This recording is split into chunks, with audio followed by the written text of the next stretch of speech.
ခုချိန်ရတော့ဟိုဖန်နီချာသမားတော်တော်များများအစင်မပြေတာတွေ့ရတာပေါ့နော်ကုန်ပစ္စည်းဈေးနှုန်းတွေကလည်းတအားကြီးတယ်ဒီဘာကားတွေလည်းများတယ်ထွေထွေဈေးတွေကလည်း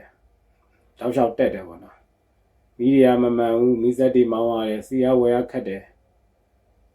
ဝယ်လို့ရလဲဈေးကြီးတယ်ဗျအဲ့တော့ဒါတွေအားလုံးပေါင်းပြီးတော့လုပ်ငန်းတစ်ခုလည်းပတ်ဖို့ဆိုတာတော်တော်လေးအဆင်မပြေဘူးပေါ့နော်အဆင်မပြေလဲကွာဒီလောက်တော့ဒါပဲလောက်ရမှာပဲလေအဲ့တော့စဉ်းစားမိတာဒီအချိန်မှာဒီကာလာကြီးကိုဖြတ်ဖို့ဆိုရင်ကြော်ဖြတ်ဖို့ပေါ့နော်အဲ့တော့ကုန်စည်နှုန်းကြီးရလဲကွာထိန်းချုပ်လို့မရဘူးဘယ်ရာမှကိုထိန်းချုပ်လို့မရဘူးပေါ့ကိုထိန်းချုပ်လို့ရတဲ့ဘောင်တွေကနေကျွန်တော်စဉ်းစားကြည့်တာပေါ့အဲ့တော့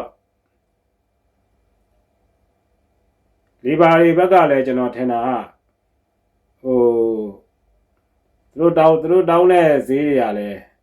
သွားပြီးပြောလို့တော့မရဘူးအထွေထွေအားလုံးဈေးတက်နေတဲ့အခါကျတော့သူတို့လည်းဈေးတစ်ခုတော့လိုချင်မှာပေါ့လေဒါပေမဲ့အဲဒီဈေးရပြီဆိုရင်တော့လေပစ္စည်းအလေလွတ်အ ਨੇ ဆုံးဖြစ်အောင်လောက်မှလည်းလုပ်ငန်းရှင်ဘက်ကကြိုက်ဒီပစ္စည်းဈေးနှုန်းတွေနဲ့ဒါလောက်လိုက်ခွာလိုက်ဖြတ်လိုက်ပြန်လောက်လိုက်ဒါမျိုးပုံစံသွားလို့မရဘူးလုပ်ငန်းရှင်ဘက်ကလည်းပဲဒါဒီခက်မှာကမဖြစ်မနေလောက်ရမယ့်လူလောက်ပဲပစ္စည်းအပ်တော်တာလေတော်ရုံလူကဒီအချိန်မှာအကုန်လုံးက break အကုန်လုံးကရက်နေတယ်ဒါမဖြစ်မနေလောက်ရမယ်ဒါလောက်ဖို့အတွက်ကိုစီမံချက်ရှိရယ်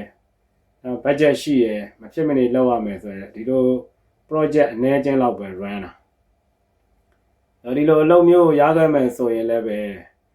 ဒါကျွန်တော်တို့ကအလေလွင့်နေရမ်းများနေမယ်ပစ္စည်းဈေးရလည်းများနေတယ်ကိုရီးယားထုတ်လုပ်တဲ့လီဘာဈေးတွေကလည်း